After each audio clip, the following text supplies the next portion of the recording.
District final exam, a review for the linear functions and equations. The first one says the admission booth at a local high school football game is charging $150 for children and $325 for adults.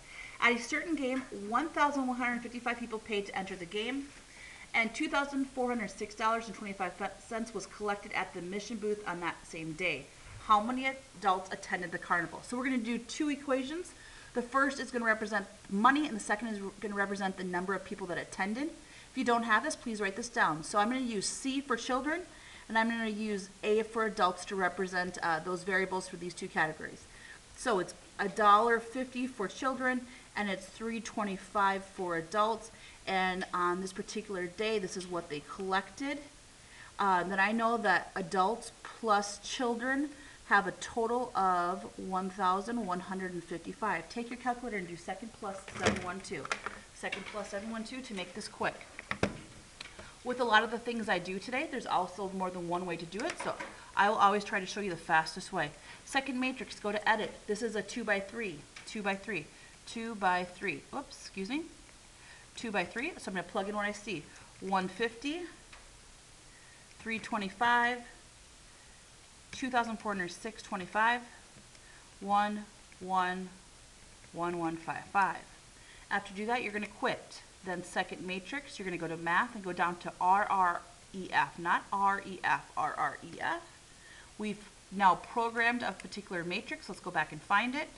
Mine is actually in this category, so yours is probably in A. You're going to hit it and press enter again. Now, how do I know which one represents children and which one represents adults?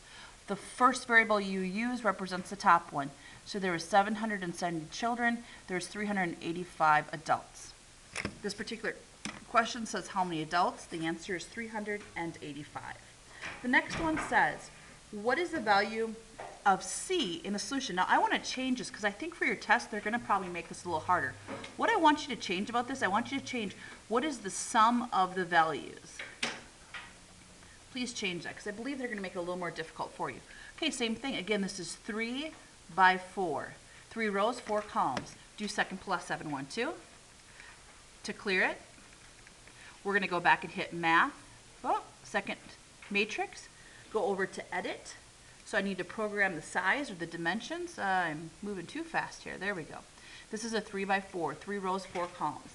Okay, now I'm going to plug them in. I have -6, 5, 2, and -11, and -2, 1, 4, and -9, 4, -5, 5, and -4. Now I'm going to do second quit. Same procedures as last time.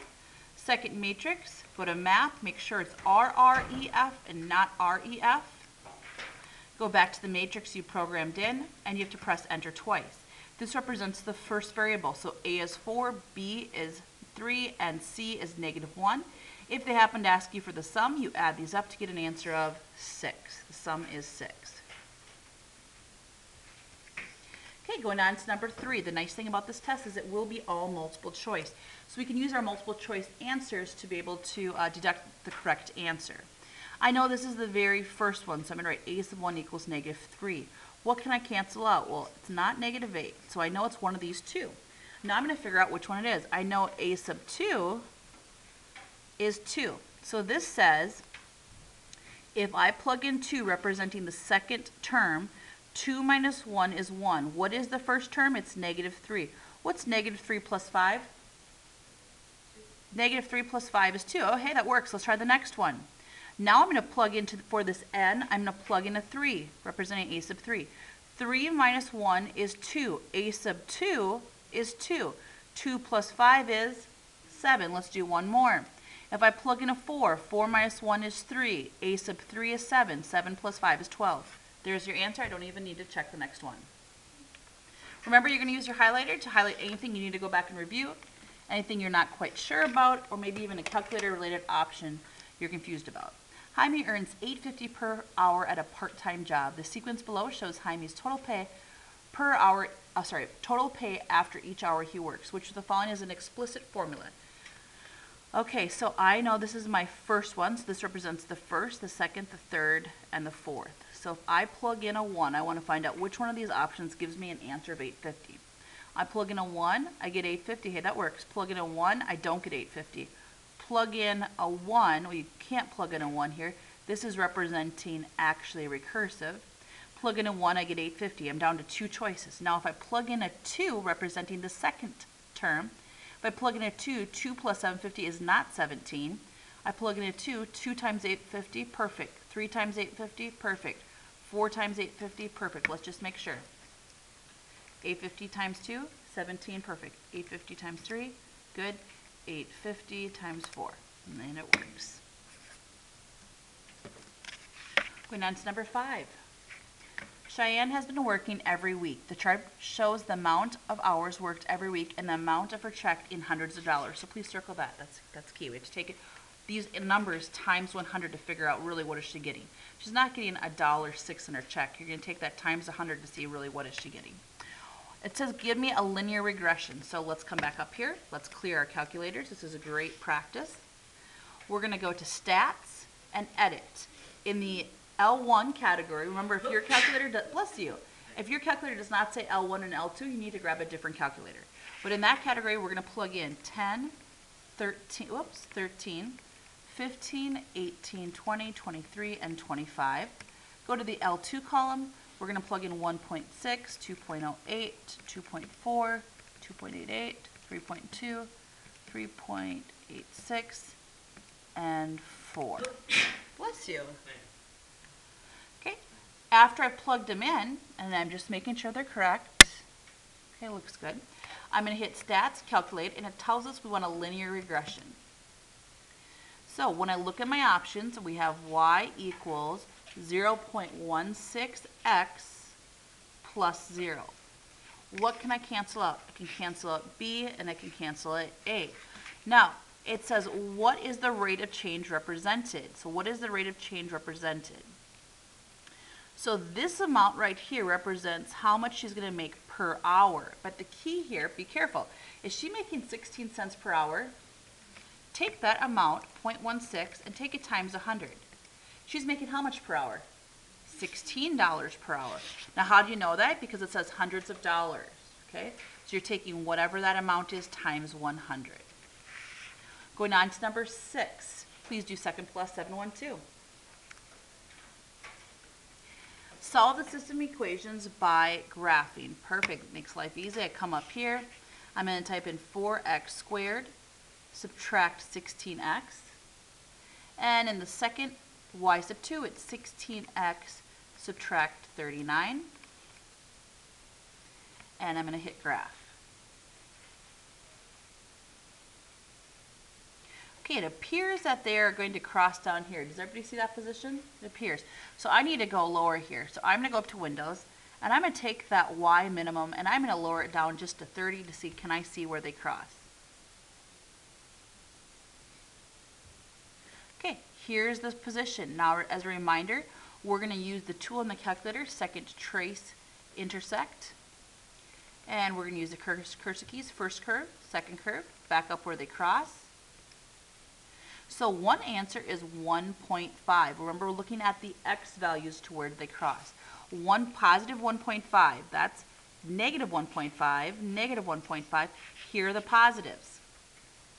Okay. Now it says it's either going to cross a second time at what's half of 13? Half of 13 is 6.5. It's either going to cross again at negative 6.5 or positive. Well, let's take this real quick. Let's now bring that back to negative 10, and let's move this up to 30.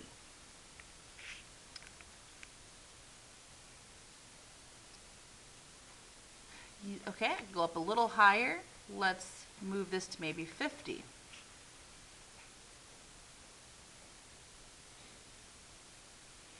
Okay, now to save time, do you see how they're eventually going to cross? Does it appear like they're going to cross? Yes.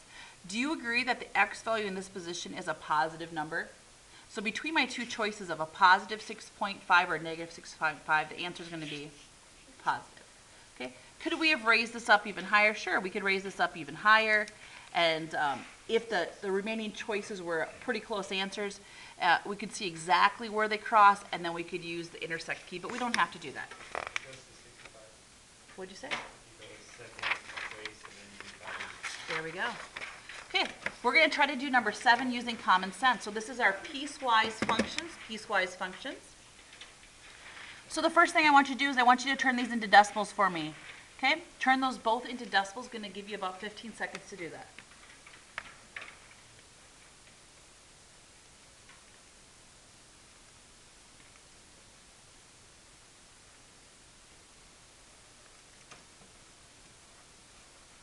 Those are my starting points, or your y-intercept. So we're going to try to do some common sense things. This says, okay, we're starting at 5. So this is my 5. Remember, these intervals are going by 5. All right. And okay. This says that I'm going to have one function that goes to the left of 5 and one function that goes to the right of 5. So that's correct. It's at 5. It's at 5 where they break apart. It's at 5 where they don't break apart at 5 here. Cross out option D. 3 options left. Now this one says that anything less than 5, which would be over in this region, has a negative slope. Does this have a negative slope when you look at it from left to right? Does this line have a negative slope? No, can't be this one. Okay. When you look at this one, anything less than 5. Less than 5 is here. Does this have a negative slope? From left to right? No, it's positive. Can't be this one. Our only option is B. Again, it has a slope less than 5 to the left, and it has a positive slope to the right. That's enough information for me to be able to decipher what the correct answer is. Going down to number 8. Most of you will find number 8 pretty easy. Remember, this is your horizontal shift. You're going to go in the opposite direction. So you're going to find the one that says shift to the right 5, or horizontal shift to the right 5. That's going to be F. The negative in front is going to be a reflection across the x-axis. Remember, if this number is larger than 1, it's a vertical stretch. If it's less than 1, or excuse me, between 0 and 1, it is a compression. So 3/2 is it's exactly 1.5, which means it's a vertical stretch of 3/2. Not negative 3/2. That negative is actually the reflection aspect. Going on to number 9. Anthony helps his father in a lawn business. Anthony heard his father tell a client that he charges a flat rate of $40 for mowing the lawn, so automatically $40. But that the trimming for the bushes is an additional $5 per bush. Okay, so plus $5 for each bush he trims. Construct a linear inequality that explains the maximum amount that he can pay a client for trimming the bushes and mowing the lawn is 200. So this amount can equal 200, or it can be less than that, but it cannot be more than it. So this amount you have for mowing the lawn and trimming bushes has to be less than or equal to 200. I'm going to look at my choices. Okay, it's inequality. It can be equal to 200. Those don't work. And this looks exactly like what I have, but with a different variable. Moving on to number 10. Now this one is a little more difficult. Just curious, how many of you actually attempted number 10? Hands up high. Very nice job. All right. So it says that we want to write a system of equations, and actually I want you to write solve this. Solve the system. A florist is making 5 identical bridesmaid bouquets for a wedding. So 5 identical ones. And she's going to spend a total of $610, that includes taxes, and she wants 24 flowers in each bouquet. So each bouquet is going to have 24 flowers, and you're making 5 of them. Take 24 times 5, please. 24 times 5 is a total of 120. That means that the type of flower she has is going to be a total of 120. So I'm going to say R plus T plus L equals 120. How did I get 120? Each bouquet has 24 flowers, and you have 5 identical. Now the next thing is I'm going to write an equation that represents the cost. In this next part it says that roses are $6 each, tulips are $4 each, these are expensive, and lilies are $3 each, and she spends exactly $610. Most students have difficulty with this last part. She wants to have twice as many roses as the other 2 flowers combined. So the other 2 flowers would be tulips plus lilies. And she wants roses to be twice as many as these combined. This has to be twice as many as the roses, so we'll put a 2 in front. Now when I put it into this equation, I need all the variables on one side and all the numbers, numerical values, by themselves on the right. So I'm going to distribute to get r equals positive 2t plus 2l. Then I'm going to take the 2t and the 2l and I'm going to move them to the left. When they move across the equal sign, they change sign. So r minus 2t minus 2l equals, there's nothing left here, equals 0. So r minus 2t minus 2l equals 0. Take your calculator and do second plus 712, please. Second plus 712. We're going to go second matrix. Edit. Again, this is a 3 by 4. If you're wondering, how does she get 3 by 4? 3 rows, 4 columns. 3 by 4. Then I'm going to plug in the numbers that I have. So I have 1, 1, 1, and 120. 6, 4, 3, and 6, 10. 1, negative 2. As a reminder, the negative sign is below the 3. Negative 2 again, and 0. Then let's do second quit. Second matrix, go to math, go down to RREF, second matrix, and enter. Now we have to make sure this is right. So let's do the math. 80 plus 10 is 90, and 90 plus 30 is 120. So do I end up with the right number of flowers? Okay, so I'm going to write down, okay, roses, there are this many. And the next one in line was tulips. Tulips, there are 10. And lilies, there are 30. Now, what was this question? Okay, so write a system of equations, and then if I asked you to solve. So if somebody said, how many total roses or tulips or lilies, you can see that. Now, I'm going to put you on the spot. You ready? You have 10 seconds to, no, you have 30 seconds to come up with this answer. In one bouquet, how many roses, tulips, or lilies did it contain? Don't say it out loud. You have 30 seconds, go.